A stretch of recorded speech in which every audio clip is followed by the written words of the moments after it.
বেলেগ একো নহয় এইটো যে দিছপুৰত যিমান ক্ষমতাশালী চৰকাৰ আছে কাৰ্বি আংলঙতো সিমানেই ক্ষমতা থাকে তেতিয়া দিছপুৰৰ পৰা পাৰ্মিশ্যন ল'ব নালাগে ডাইৰেক্ট মানে অসমৰে পাৰ্ট হ'ব কিন্তু সমান সমান মন্ত্ৰী এইটোৱে হ'ল আপোনালোকৰ ভাইটেল পইণ্ট সেইটো কৰিলে আৰু বেলেগ একো নালাগে সেইটো যদি কৰিব পাৰে আপোনালোকৰ কাৰ্বি মানুহৰ সঁচাকৈ কিবা এটা হ'ব জেনুইনলি কিবা এটা হ'ব আৰু সেইটোতো আপোনালোকৰ 1969তে লিখি থৈছে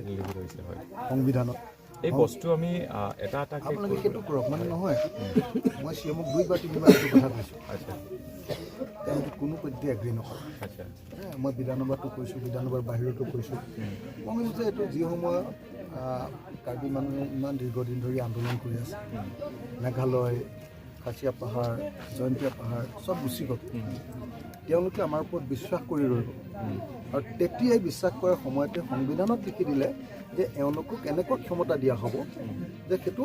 আমাৰ দিছপুৰৰ সমানেই বেলেগ একো নহয় নহয় দিছপুৰৰ সমান ক্ষমতা অসমত থাকিব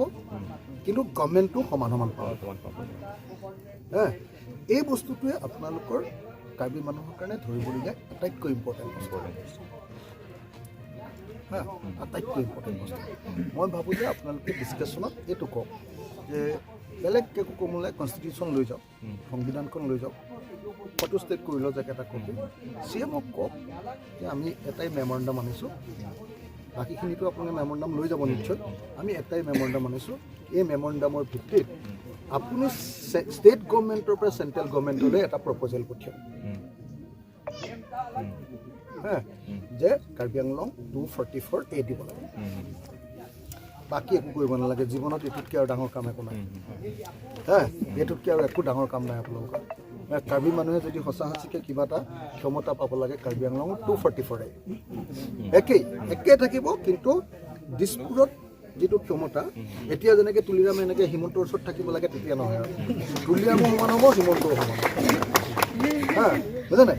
এইটো হৈ যাব এইটো কোন হয় নাজানো তেতিয়াতো তুলিৰাম নাথাকিব তেতিয়া বেলেগ থাকিব কিন্তু সমান পাৱাৰফুল আৰু তেতিয়া আপোনালোকে ষ্টেটৰ নিচিনাকৈ সমান চববিলাক কাম কৰিব পাৰে ল এণ্ড অৰ্ডাৰো আপোনালোকৰ হাতত থাকিব গতিকে এই বস্তুটো আপোনালোকৰ মেইন বুলি মই ভাবোঁ আৰু আপোনালোকে যিহেতু এই সময়ত মানুহবিলাক জাগিছে গতিকে আপোনালোকে পাৰিলে এইটো কাম কৰিব বাকী কথাকেইটা এইকেইটা ঠিক আছে ইয়াত যিখিনি কথা লিখিছে মই বেয়া দেখা নাই ভালে দেখিছোঁ দেই কিন্তু লিখাহে মাত্ৰ কাগজতে কেতিয়াও নকৰে সেইকাৰণে এইটো আপোনালোকে মনত ৰাখিব যে আজি